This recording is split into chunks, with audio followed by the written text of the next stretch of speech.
വളരെ സിമ്പിളായിട്ട് എളുപ്പത്തിൽ ഉണ്ടാക്കാൻ പറ്റിയൊരു ഡിഷാണ് എഗ് ബിരിയാണി. ഇന്നത്തെ വീഡിയോയിൽ ഞാൻ ഷെയർ ചെയ്തത് എഗ് ബിരിയാണിയുടെ റെസിപ്പിയാണ്.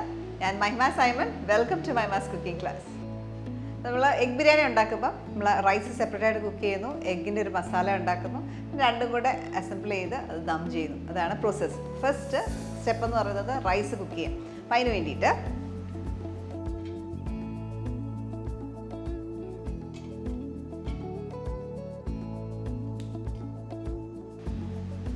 ഇപ്പോൾ റൈസിന് വേണ്ടിയിട്ട് ഞാൻ ഓൾറെഡി 1.5 കപ്പ് റൈസ് സോക്ക് ചെയ്തു. ഒരു 30 മിനിറ്റ് സോക്ക് ചെയ്ത ശേഷം വെള്ളം കളഞ്ഞ് വാർന്ന് വെച്ചേക്കുന്നതാണ്. ഇവിടെ പാൻ ചൂടായി, ഇതിലേക്ക് കുറച്ച് നെയ്യ് ഒഴിക്കാം. 2 ടേബിൾ സ്പൂൺ നെയ്യ്. അതിനൊപ്പം തന്നെ കുറച്ച് ഓയിലും കൂടെ ചേർക്കാം. ഓയിൽ കുറച്ച് ചേർത്തിട്ട് 2 ടീസ്പൂണേ ഉണ്ടാവുള്ളൂ.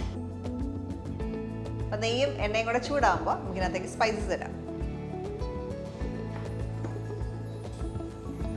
ഒരു ബേ ലീഫ്, 3 ഏലക്ക, 3 ഗ്രാമ്പൂ, ഒരു സിനമണിൻ്റെ കഷ്ണം, ജാതിക്കയുടെ ചെറിയൊരു പീസും കൂടെ ഇടാം. ഇതെല്ലാം കൂടി ഇട്ടൊന്ന് പൊട്ടി തുടങ്ങണം.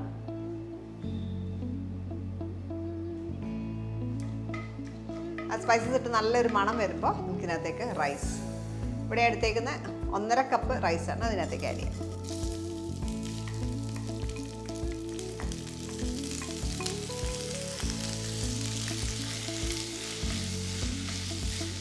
അരി പൊട്ടുന്നൊരു ശബ്ദം വരും, അതുവരെ ഒന്ന് വഴറ്റിയെടുക്കുക.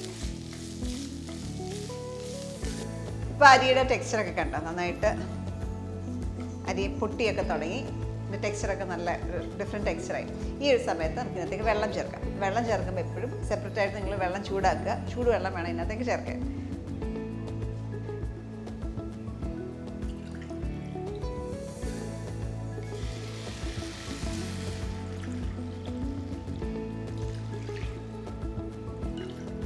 ഇപ്പോൾ 1 കപ്പിന് 1.5 കപ്പ് എന്നുള്ള കണക്കിലാണ് എടുക്കുന്നത് ഞാൻ. പക്ഷേ നമുക്ക് വേണ്ടത് 2.25 ഈ അളവിൽ. ഞാൻ ശകലം കൂടുതൽ എടുക്കുന്നത്, അത് 2.5 രീതിയിൽ എടുത്തിട്ടുണ്ട് കേട്ടോ. 1 കപ്പിന് 1.5 എന്നുള്ള കണക്കാണ്. പ്ലസ് എക്സ്ട്രാ ഒരു 2 ടേബിൾ സ്പൂൺ കൂടെ ഒഴിക്കുക.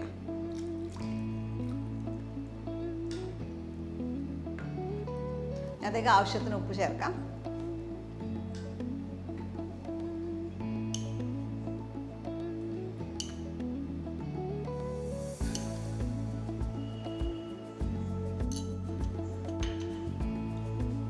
ഈ സമയത്ത് ടേസ്റ്റ് ചെയ്ത് നോക്കുക, ഉപ്പ് കറക്റ്റാണോ നോക്കുക. ഉപ്പ് എപ്പോഴും ഒരു പൊടിക്ക് മുമ്പിലായിരിക്കണം റൈസ് കുക്ക് ചെയ്യുമ്പോൾ. ഞാൻ ഇവിടെ 1.25 ടീസ്പൂൺ ഉപ്പ് ചേർത്തിട്ടുണ്ട്. അപ്പോൾ ഇത് പാകത്തിനാണ്. നല്ല ഒരു തിള വരട്ടെ. തിള വന്നു കഴിയുമ്പോൾ തീ കുറച്ച് അടച്ചു വെക്കണം. ഇപ്പം നല്ല തിള വന്നു. ഈ സമയത്ത് ഒരു നാരങ്ങയുടെ പകുതി നീരും കൂടി ഇതിനകത്തേക്ക് ചേർക്കാം.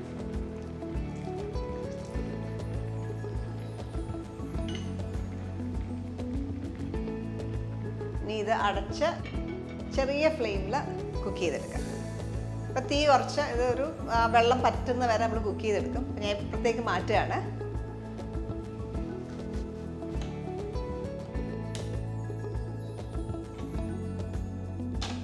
ചെറിയ ഫ്ലെയിമിൽ കിടന്ന് കുക്കാവട്ടെ.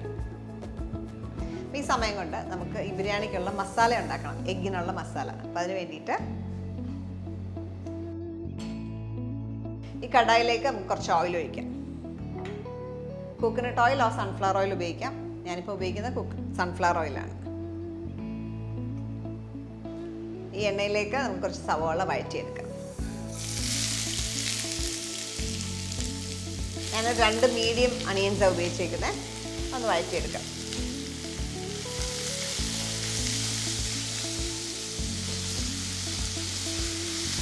ഞാൻ എപ്പോഴും പറയാറുള്ള പോലെ സവോള വഴറ്റുമ്പോൾ ഇച്ചിരി ഉപ്പ് കൂടെ ചേർക്കാം.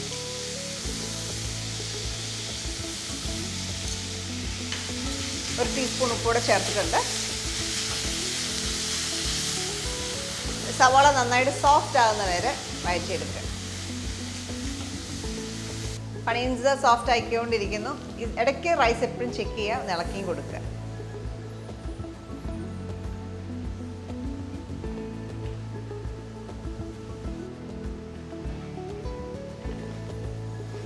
റൈസിൻ്റെ വെള്ളമൊക്കെ പറ്റി നല്ല പെർഫെക്റ്റായി. ഈ സമയത്ത് ഓഫ് ചെയ്യാം. വെള്ളം ഒട്ടുമില്ല, ഡ്രൈ ആയി. ചെറിയൊരു വെള്ളത്തിൻ്റെ ഒരു മയമുണ്ട്, ചെറിയൊരു നനവ് മാത്രമുണ്ട്, പക്ഷെ വെള്ളമായിട്ട് കാണാനില്ല. ഈ ഒരു സമയമാകുമ്പോൾ ഓഫ് ചെയ്യുക. വീണ്ടും അടച്ചു വെക്കുക.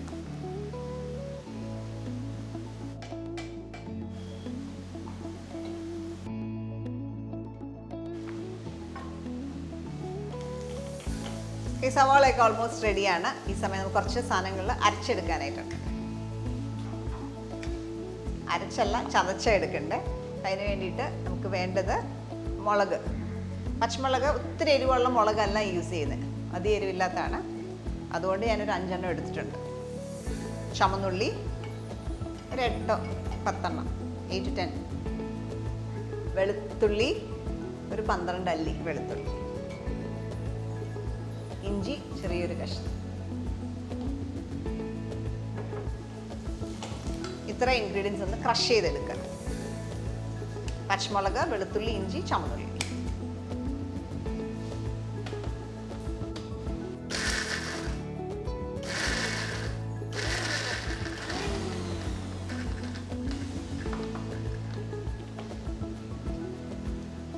ഒരുപാട് അരയണ്ട, ഇതേപോലെ ക്രഷ് ചെയ്തെടുത്താൽ മതി. ഈ ഒരു മിക്സർ ഇനിയും നമുക്ക് ഇതിനകത്തേക്ക് ആഡ് ചെയ്യാം.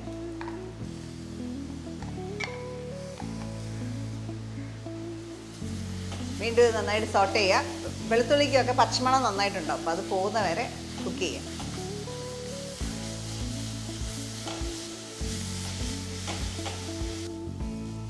ഇപ്പം വെളുത്തുള്ളി ഇഞ്ചിയുടെയൊക്കെ പച്ചമണമൊക്കെ മാറി. ഈ സമയത്ത് നമുക്ക് മസാലകൾ ആഡ് ചെയ്യാം. നമ്മൾ ഒരുപാട് മസാല ഇടത്തില്ല, വളരെ ലൈറ്റായിട്ട് ഇടുന്നത്. ചില്ലി പൗഡർ, കാശ്മീരി ചില്ലി പൗഡറാണ്, ഒരു 1/2 ടീസ്പൂൺ. മല്ലിപ്പൊടി 1 ടീസ്പൂൺ. ഗരം മസാല 1/2 ടീസ്പൂൺ. ഇതിലേക്ക് കുറച്ച് മഞ്ഞൾപ്പൊടിയും കൂടി ഇടാനുണ്ട്, 1/2 ടീസ്പൂൺ മഞ്ഞൾപ്പൊടി. എല്ലാം കൂടെ ഒന്ന് മിക്സ് ചെയ്ത ശേഷം, ബേൺഡ് ആവല്ല, അപ്പം തന്നെ ടൊമാറ്റോസ് ആഡ് ചെയ്യാം. ഇവിടെ 2 ചെറിയ ടൊമാറ്റോ എടുത്തേക്കുന്നത്, 2 ടൊമാറ്റോ ഇതിനകത്തേക്ക് ആഡ് ചെയ്യാം. ഇനി ആ ടൊമാറ്റോസ് എല്ലാം സോഫ്റ്റ് ആകുന്ന വരെ കുക്ക് ചെയ്തെടുക്കുക. ടൊമാറ്റോസൊക്കെ അത്യാവശ്യം ഉടഞ്ഞു, ഫുള്ളി അല്ല, എന്നാലും ഇതിൻ്റെ 3/4 ഭാഗം ഉടഞ്ഞിട്ടുണ്ട്. ഈ സമയത്ത് നമുക്കിതിനകത്തേക്ക് മല്ലിയില, പുതിനയിലൊക്കെ ചേർക്കാം. മല്ലിയില ഞാൻ ഒരു പിടി മല്ലിയില,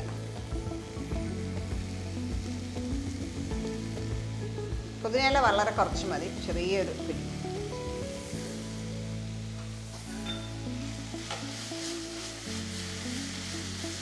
നന്നായിട്ട് വീണ്ടും വഴറ്റുക.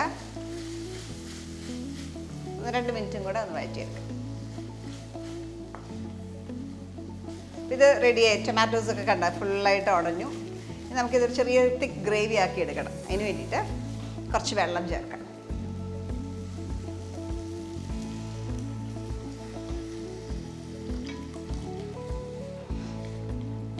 ഇതിനകത്തേക്ക് പുഴുങ്ങിയ മുട്ട ചേർക്കാം. 4 മുട്ടയാണ് വേണ്ടത്. 4 to 5 eggs ഇടാം.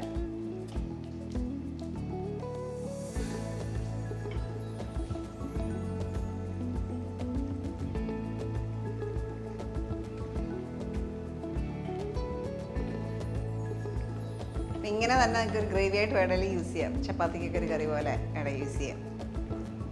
ഇത് തിളച്ച് നല്ല തിക്കാവുന്ന വരെ കുക്ക് ചെയ്തെടുക്കുക. ഈ സമയത്ത് ടേസ്റ്റ് ചെയ്ത് നോക്കുക, ഉപ്പ് ഒക്കെ അഡ്ജസ്റ്റ് ചെയ്ത് ചേർക്കാം.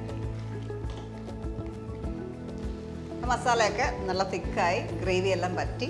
എപ്പോഴും ബിരിയാണിക്ക് എടുക്കുമ്പോൾ മസാല ഇതേപോലെ ഈ ഒരു പരുവത്തിൽ വേണം, ഒരുപാട് വെള്ളമായിട്ട് പാടില്ല. ഇതിനകത്തേക്ക് ഫ്ലേവർ നോക്കുക. ഞാൻ കുറച്ച് ലൈം കൂടെ ചേർക്കുക. ഈ ഒരു ലൈമിൻ്റെ പകുതിയേ ചേർക്കത്തുള്ളൂ, 1/2 മുറിയുടെ പകുതി ചേർത്തു. ഇപ്പം ലൈം ചേർക്കാം, അല്ലെങ്കിൽ നിങ്ങൾക്ക് നേരത്തെ വേണമെങ്കിൽ തൈര് വേണമെങ്കിൽ ചേർക്കാം, പുളിക്ക് വേണ്ടിയിട്ട്.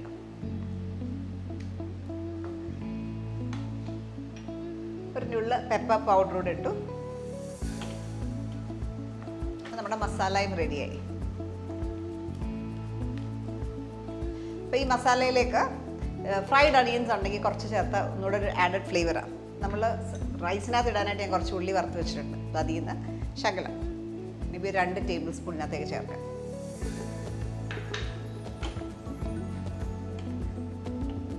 മിക്സർ ഒന്നുകൂടെ ഒന്ന് തിളച്ച് കഴിഞ്ഞിട്ട് ഓഫ് ചെയ്യാം.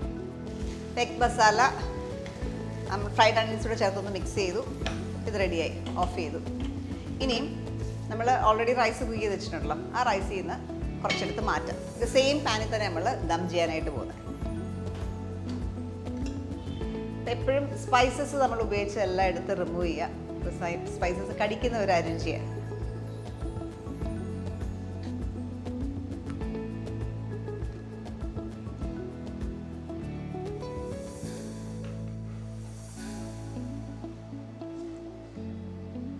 റൈസിൻ്റെ പരുവം കണ്ട നല്ല പെർഫെക്റ്റ് ആണ്. അപ്പോൾ നമ്മൾ ആദ്യം എണ്ണം ഓർത്തിരുന്നാൽ റിമൂവ് ചെയ്യുമ്പോൾ എളുപ്പമാണ്. അപ്പോൾ ഇത് റൈസ് ഈ ബോളിലേക്ക് മാറ്റാം.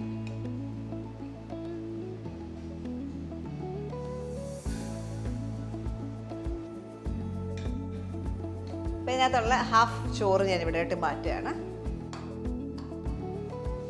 പാൻ ഇവിടേക്ക് വെക്കാം. ഇനി നമുക്ക് ദം ചെയ്യാനായിട്ടുള്ള പരിപാടിയാണ് ചെയ്യുന്നത്. സെയിം പാത്രത്തിൽ തന്നെയാണ് ദം ചെയ്യുന്നത്. ഓക്കെ, അപ്പം അതിന് വേണ്ടിയിട്ട് ഞാൻ ഇവിടെ കുറച്ച് പാലെടുത്തിട്ടുണ്ട്. ഒരു 1/3 കപ്പ് മിൽക്ക് ഉണ്ടാവും. ഈ പാലിലേക്ക്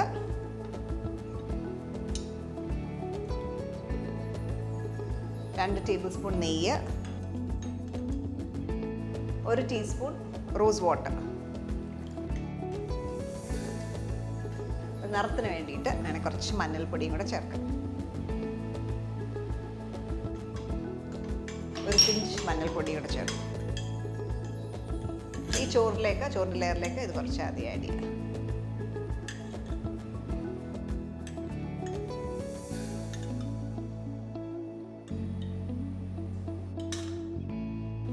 ഇതിൻ്റെ മീതെ എഗ് മസാല ചേർക്കാം.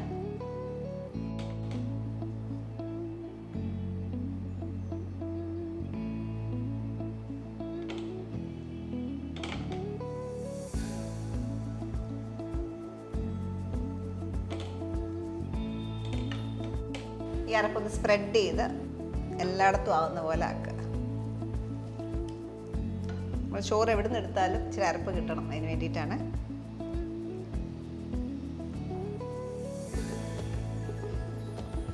എൻ്റെ മീതെ കുറച്ച് നട്ട്സ് ഒക്കെ ആഡ് ചെയ്യാം. നട്ട്സ് റൈസിൻസ് ഒക്കെ ഫ്രൈ ചെയ്തത്. കുറച്ച് റൈസ് ചേർക്കാം.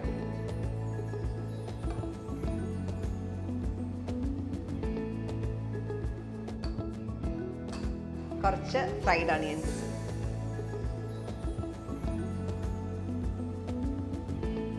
ബാക്കിയുള്ള റൈസ് കൂടെ വെച്ച് കവർ ചെയ്യാം.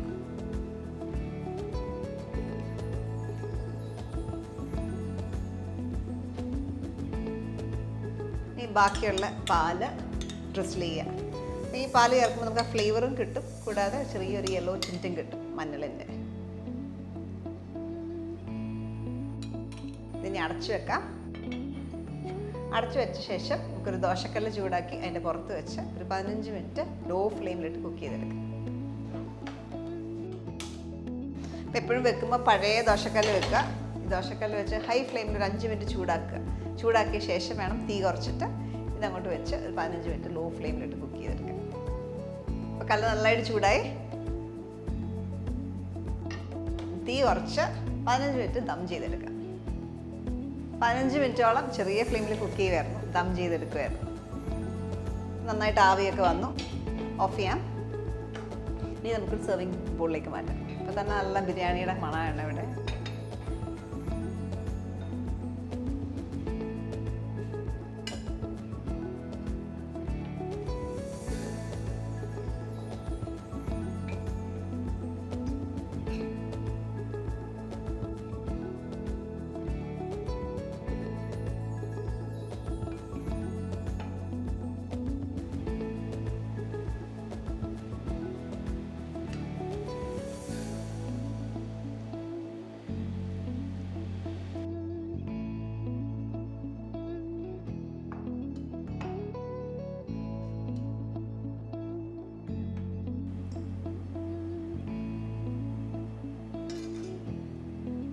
കുറച്ച് പ്ലെയിൻ ആയിട്ടുള്ള റൈസ് അതിൻ്റെ മേലെ കുറച്ചിടുക.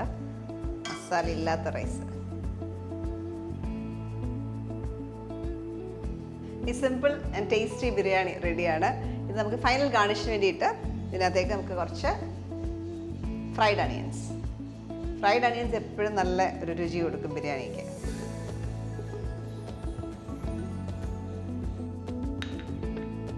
നട്ട്സും റൈസിൻസും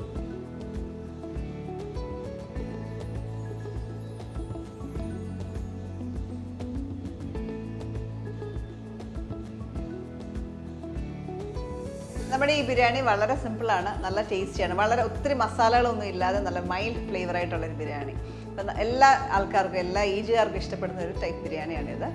വളരെ എളുപ്പത്തിലും ഉണ്ടാക്കാം. എല്ലാവരും ഇത് ട്രൈ ഔട്ട് ചെയ്ത് നോക്കുക. ഇതേപോലെ നല്ല വീഡിയോസ് നമുക്ക് വീണ്ടും കാണാം. Stay tuned to Mymas cooking.